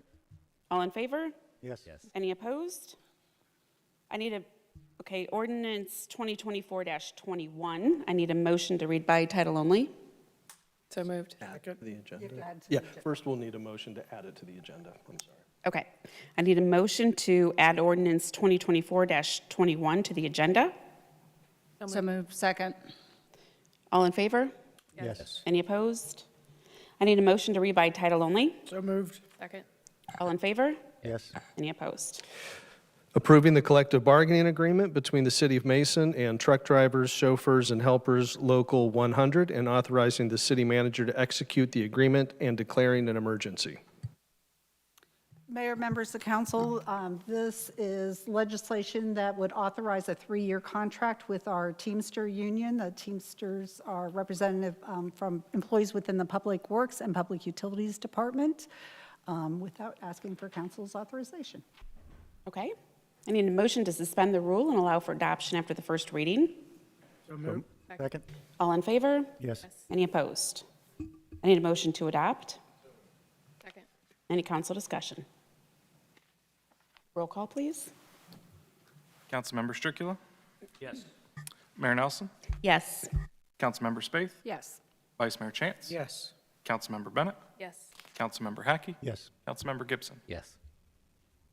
Okay, I need a motion to adjourn into executive session for the purpose of discussing acquisition, disposition of property. So moved. Roll call? Mayor Nelson? Yes. Councilmember Spaeth? Yes. Vice Mayor Chance? Yes. Councilmember Bennett? Yes. Councilmember Hackey? Yes. Councilmember Gibson? Yes. Councilmember Stricula? Yes.